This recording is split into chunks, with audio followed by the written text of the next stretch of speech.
welcome back to The Simpleton Review. Why do I always look like a dork when I do this? We made it back!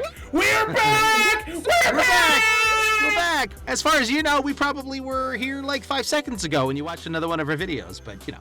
Or 5 years ago when you watched one of our videos. We haven't recorded one in probably 6 months or so it's back. It's good to be back.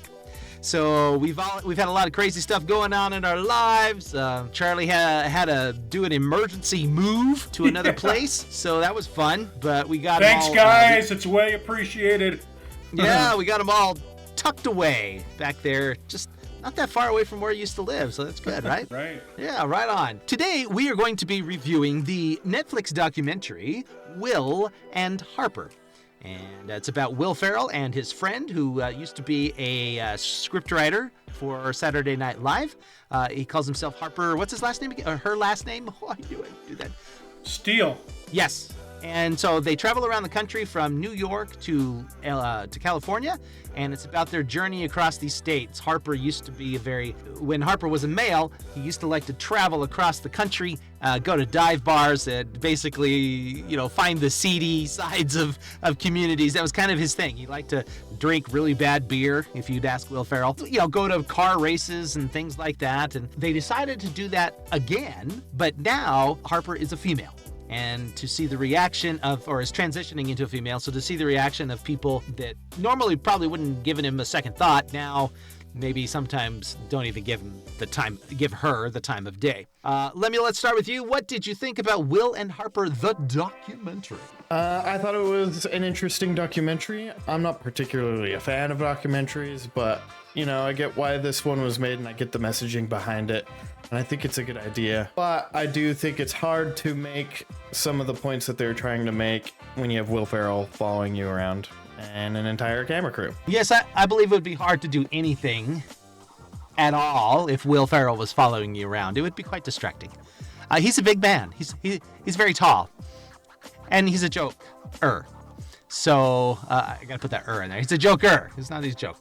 We actually saw him from a distance when we were in L.A., they were having the premiere of whatever movie it was with Will Ferrell and Kevin Hart, the short guy, Kevin Hart. So we could see it was the Man's Chinese Theater in LA, and we could see where we were at the top of Will Ferrell, his head.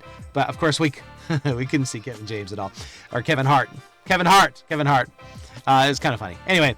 You liked it okay? Yeah, it was all right. Okay, good. Charlie? I'm going to say it was better than okay. I think they pointed a lot of attention at the relationship between Harper and Will Ferrell and how it would change and how, I think a lot of it is that Harper was really surprised at the support that Will Ferrell gave. But when you have a good friendship, it's going to be carried through all sorts of interesting, ups and downs in life, even something as sincere as a transition. And I think that was played out really well in this documentary. But then they decided to go public with it. And that's what made it a little bit more rough. Because, again, they go down to courtside on the Pacers. I think it was the Pacers, yeah. As well as, going to some, really attention-getting spots. And then it got more real as Harper would choose the places where she wanted to be. How it would change the intimacy and how accepted Harper would be after being transitioned. I thought it was great, and I think my favorite scenes though were the little videos where they'd show them. There was no audio or anything, but it was them sitting in a couple of chairs talking with each other at big landmarks or interesting vacation spots. So I guess for me, one of the things they kind of made it look like, they slept in the parking lot of Walmart, and I'm like, they didn't sleep in the parking lot of Walmart. There wasn't any roughing it going on. Come on. They stayed in some pretty posh hotels. Yeah, it wasn't like they were roughing it very much at all. In fact, they made it kind of sound like, they stayed at Harper's sister's house. And I'm like, please. They were staying at the Marriott downtown. They weren't staying at her sister's house. And so they were there for a couple hours in the afternoon. That's exactly right. And that part kind of bugged me because I just felt like a lot of the situations that they were in were contrived. And that kind of bugged me about it. It just didn't feel as natural as it possibly could have. I didn't really like the directorial decisions that were made as far as that was concerned. And when you see the behind the scenes, I mean, it was like a full production. It was like they were actually making a movie. And there's a lot better ways, in my opinion, even though I maybe don't know what the hell I'm talking about,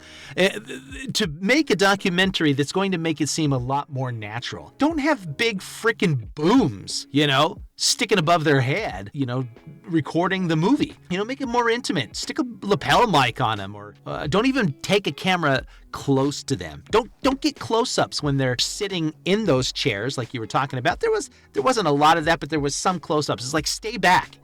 Just make a silhouette of them and capture their conversation.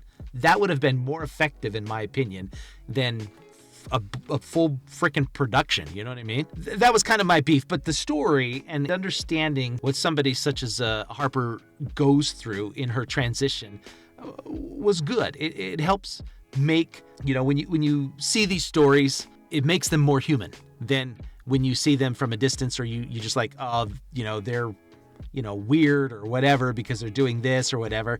I think people who have negative reactions to people who transition, or even just, homosexuals or whatever, if you get to know them, they become human. They're not just some person that you might think is weird, and it will change you.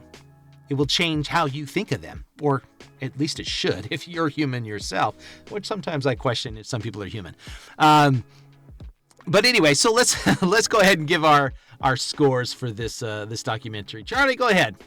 I'm going to give it a 3.5. I thought, again, it was a bit contrived, but it did have some points in it that were really needing to be brought out to bring some attention to the emotional side of it, and seeing friendships stay together even after the fact. Yeah, good point. Lem? I'm going to give it a 3.5.